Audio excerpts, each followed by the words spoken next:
The Secret Garden by Frances Hodgson Burnett. Read aloud by Samantha Dunn. Chapter 5. The Cry in the Corridor. At first, each day which passed by for Mary Lennox was exactly like the others. Every morning she awoke in her tapestried room and found Martha kneeling upon the hearth, building her fire. Every morning she ate her breakfast in the nursery, which had nothing amusing in it, and after each breakfast she gazed out of the window across to the huge moor, which seemed to spread out on all sides and climb up to the sky. And after she had stared for a while, she realized that if she did not go out, she would have to stay in and do nothing. And so she went out. She did not know that this was the best thing she could have done, and she did not know that when she began to walk quickly or even run along the paths and down the avenue, she was stirring her slow blood and making herself stronger by fighting with the wind which swept down from the moor. She ran only to make herself warm, and she hated the wind which rushed at her face and roared and held her back as if it were some giant she could not see. But the big breaths of rough, fresh air blown over the heather filled her lungs with something which was good for her whole thin body, and whipped some red color into her cheeks, and brightened her dull eyes when she did not know anything about it. But after a few days, spent almost entirely out of doors, she awakened one morning, knowing what it was to be hungry, and when she sat down to her breakfast, she did not glance disdainfully at her porridge and push it away, but took up her spoon and began to eat it, and went on eating it until her bowl was empty. "Tha got on well enough with that this morning, didn't tha?" said Martha. "It tastes nice today," said Mary, feeling a little surprised herself. "Is there the more that's given thee stomach for the victuals?" answered Martha. "It's lucky for thee that thou's got victuals as well as an appetite. There's been 12 in our cottage, and has 'ad the stomach and nothing to put in it.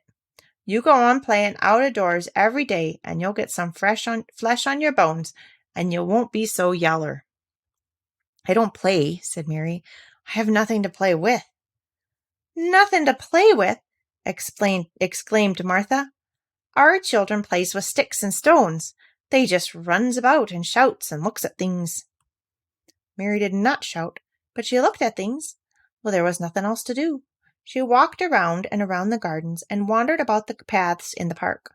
Sometimes she looked for Ben Weatherstaff, but though several times she saw him at work, he was too busy to look at her, or was too surly.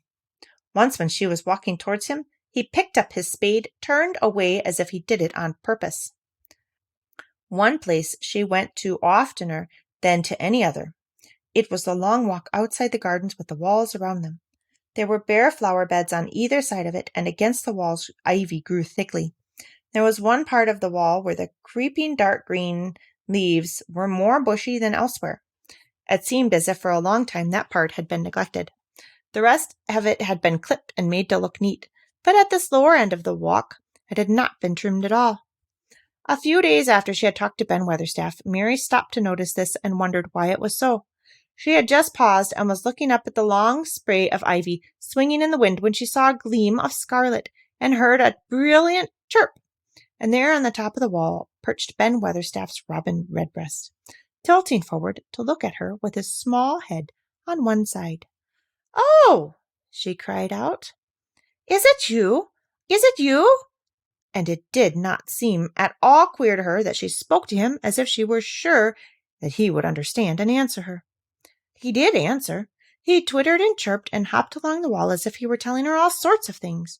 It seemed to Mistress Mary as if she understood him, too, though he was not speaking in words.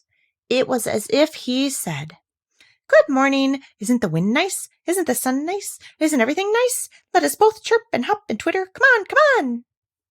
Mary began to laugh, and as he hopped and took little flights along the wall, she ran after him. Poor little thin, sallow, ugly Mary! She actually looked almost pretty for a moment. "I like you! I like you!" she cried out, pattering down the walk, and she chirped and tried to whistle, which last she did not know how to do in the least. But the robin seemed to be quite satisfied and chirped and whistled back at her. At last he spread his wings and made a darting flight to the top of a tree, where he perched and sang loudly.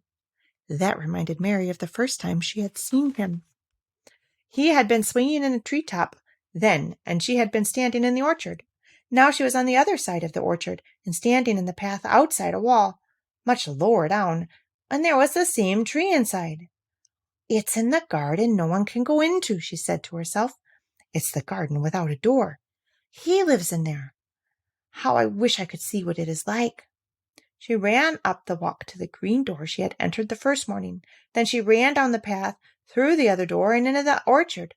And when she stood and looked, and there was the tree on the other side of the wall, and there was the robin just finishing his song and beginning to preen his feathers with his beak. "It is the garden," she said. "I am sure of it." She walked round and looked closely at the side of the orchard wall, but she only found what she had found before, that there was no door in it. Then she ran through the kitchen gardens again and out into the walk outside the long ivy-covered wall, and she walked to the end of it and looked at it, but there was no door. And then she walked to the other end, looking again, but there was no door. "It's very queer," she said. "Ben Weatherstaff says there was no door, and there is no door. But there must have been one 10 years ago, because Mr. Craven buried the key." This gave her so much to think about that she began to be quite interested and feel that she was not sorry that she had come to Misselthwaite Manor. In India, she had always felt hot and too languid to care much about anything. The fact was that the fresh wind from the moor had begun to blow the cobwebs out of her young brain and to waken her up a little. She stayed out of doors nearly all day, and when she sat down to supper at night, she felt hungry and drowsy and comfortable. She did not feel cross when Martha chattered away. She felt as if she rather liked to hear her, and at last she thought she would ask her a question. She asked it after she had finished her supper and had sat down on the hearthrug before the fire. "Why did Mr. Craven hate the garden?" she said. She had made Martha stay with her, and Martha had not objected at all. Well, she was very young and used to a crowded cottage full of brothers and sisters, and she found it dull in the great servants' hall downstairs, where the footmen and upper housemaids made fun of her Yorkshire speech, and looked upon her as a common little thing, and sat and whispered amongst themselves. Martha liked to talk, and the strange child who lived in India and been waited upon by blacks was novelty enough to attract her. She sat down on the hearth herself without waiting to be asked. "Art tha thinking about that garden yet?" she asked. "I knew tha would. That was just the way with me when I first heard about it." "Why did he hate it?" Mary persisted. Martha tucked her feet under her and made herself quite comfortable. "Listen to the wind wuthering around the house," she said. "You could bear stand up in the moor if you was out on it tonight." Mary did not know what wuthering meant until she listened, and then she understood. It must mean that hollow, shuddering sort of roar which rushed around and around the house, as if the giant no one could see were buffeting it and beating at the walls and windows to try to break in.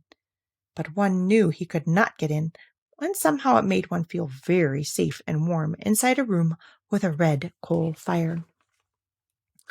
"But why did he hate it so?" she asked, after she had listened. She intended to know if Martha did. Then Martha gave up her store of knowledge. "Mind," she said, "Mrs. Medlock said it's not to be talked about. There's lots of things in this place that's not to be talked over. That's Mr. Craven's orders. His troubles are none servant's business, he says. But for the gardens, he wouldn't be like he is. It was Mrs. Craven's garden that she had made when they first were married, and she just loved it. And they used to tend the flowers themselves, and none of the other gardeners was ever let to go in.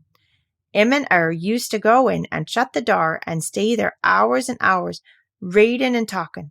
And she was just a bit of a girl, and there was an old tree with a branch bent like a seat on it, and she made roses grow over it, and she used to sit there. But one day when she was sitting there and the branch broke off and she fell on the ground and was hurt so bad, the next day she died. The doctors thought he'd go out of his mind and die too. That's why he hates it. No one's never gone in since, and he won't let anyone talk about it." Mary did not ask any more questions. She looked at the red fire and listened to the wind wuthering. It seemed to be wuthering louder than ever. At that moment, a very good thing was happening to her. 4 good things had happened to her, in fact, since she came to Misselthwaite Manor. She had felt as if she had understood a robin, and that he had understood her. She had run in the wind until her blood had grown warm. She had been healthily hungry for the first time in her life, and she had found out what it was to be sorry for someone. But as she was listening to the wind, she began to listen to something else. She did not know what it was, because at first she could scarcely distinguish it from the wind itself. It was a curious sound. It seemed almost as if a child were crying somewhere. Sometimes the wind sounded rather like a child crying, but presently Mistress Mary felt quite sure this sound was inside the house, not outside it. It was far away, but it was inside. She turned round and looked at Martha. "Do you hear anyone crying?" she said. Martha suddenly looked confused. "No," she answered. "It's the wind. Sometimes it sounds as if someone was lost on the moor and wailing. It's got all sorts of sounds." "But listen," said Mary. "It's in the house, down one of those long corridors." At that very moment a door must have been opened somewhere downstairs, for a great rushing draught blew along the passage, and the door of the room they sat in was blown open with a crash, and as they both jumped to their feet, the light was blown out, and the crying sound was swept down the far corridor so that it was to be heard more plainly than ever.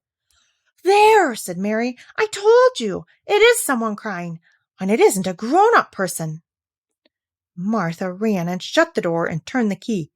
But before she did, they both heard the sound of a door in some far passage shutting with a bang, and then everything was quiet, for even the wind ceased wuthering for a few moments.